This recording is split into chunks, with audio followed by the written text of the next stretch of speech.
अड्डे हैं उन्हें भारत ने मिट्टी में मिला दिया। इस बीच एक बड़ी खबर आपको बताते हैं, 11 बजे भारतीय सेना की एक प्रेस कॉन्फ्रेंस होने वाली है। मौजूदा हालात को लेकर जानकारी साझा इस प्रेस कॉन्फ्रेंस में की जाएगी।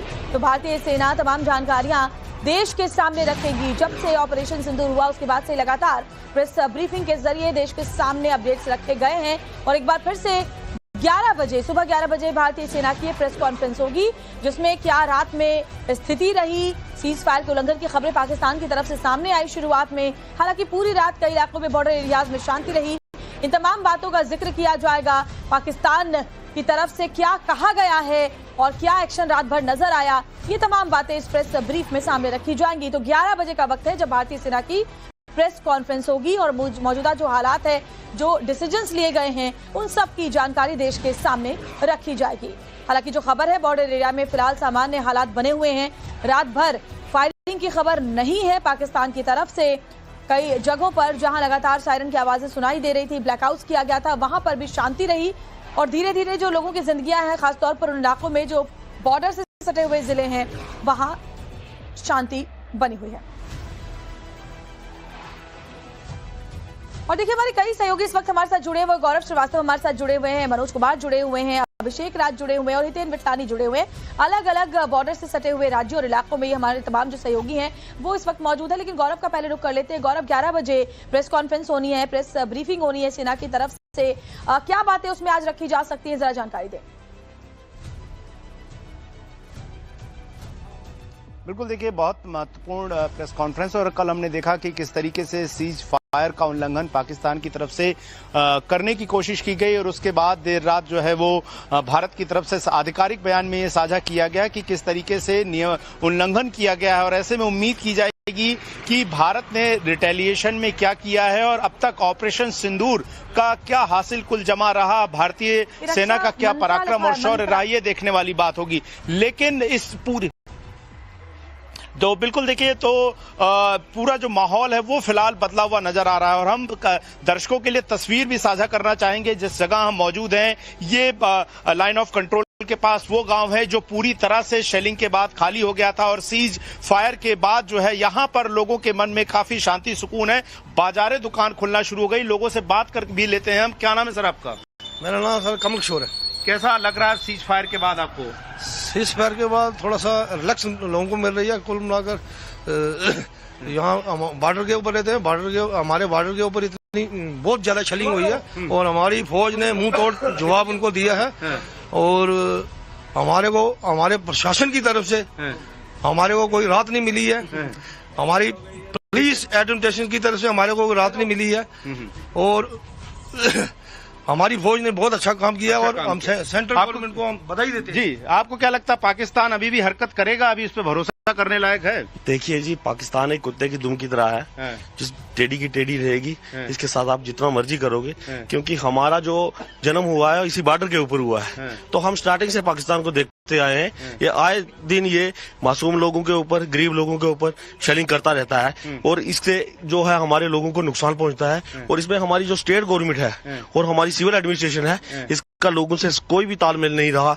ना ही लोगों की बिजली, पानी, हॉस्पिटल व्यवस्था, किसी के बारे में किसी ने लोगों के साथ कोई बात। सरकार जो है वो फेल रही है। बिल्कुल। अभी क्या नाम है आपका? मेरा नाम अभिषेक शर्मा है। क्या स्थिति है अभी और सीज फायर के बाद लोगों के मन में अभी क्या मन में माहौल है? लोगों से बात करते हैं, आपको नजर आ रहे हैं जो यही कह रहे हैं कि पाकिस्तान पर विश्वास नहीं किया जा सकता। बाकी जो बॉर्डर एरियाज हैं वहां पर किस तरह से लोग रिएक्ट कर रहे हैं वो भी जानेंगे। हमारे तमाम सहयोगी जुड़े। लेकिन बड़ी खबर आपको बता रहे हैं, एलओसी पर फायरिंग की खबर फिलहाल नहीं आई है। इंटरनेशनल बॉर्डर पर रात भर कोई हलचल नहीं रही। एलओसी पर आधी रात के बाद कोई गोलीबारी नहीं हुई। फिलहाल हाई अलर्ट पर भारतीय सेना है। हालांकि पाकिस्तान अपनी हरकतों से बाज नहीं आया।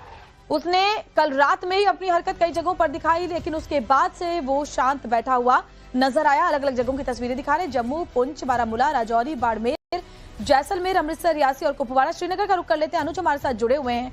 अनुज, पहले खबर आई थी कि श्रीनगर में कुछ धमाके सुनाई दिए गए, हालांकि बाद में उस खबर को लेकर अपडेट्स भी सामने आई। फिलहाल वहां से ताजा तस्वीर क्या है?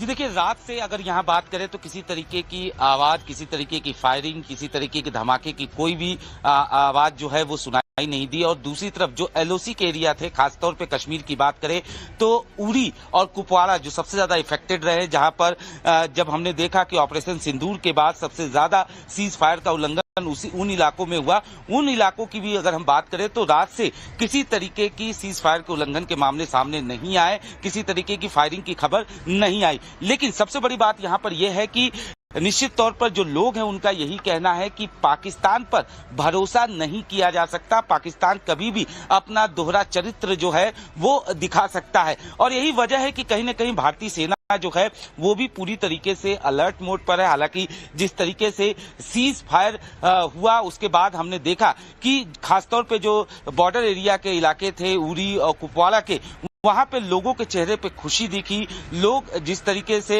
अपने घर को छोड़कर दूसरी जगहों पे गए हुए थे वो घर वापसी कर रहे थे, और उनके चेहरे पे साफ तौर पे सुकून जो है वो देखने को मिला। लेकिन रात में जिस तरीके से कुछ मामले जो हैं वो सामने आए उसके बाद से कहीं न कहीं एहतियात जो है वो जरूर बढ़ता जा रहा है। हालांकि भारतीय सेना की बात की जाए तो वो पूरी तरीके से अलर्ट मोड पर है। बीएसएफ को पूरी तरीके से छूट जो है वो दी गई है कि अगर पाकिस्तान इस तरीके की हिमाकत दोबारा करता है तो उसको उसी तरीके से जवाब जो है वो दिया जा सके। लेकिन फिलहाल जो है स्थिति कहा जा सकता है कि सामान्य है, और कहीं न कहीं लोग जो है वो थोड़ा श्रीनगर की तस्वीरें देखिए हमारे सहयोगी दिखा रहे हैं, पुंछ के हालात भी हमने आपको दिखाए। चलिए पठानकोट का रुख कर लेते हैं, अभिषेक राज हमारे साथ जुड़े हुए हैं।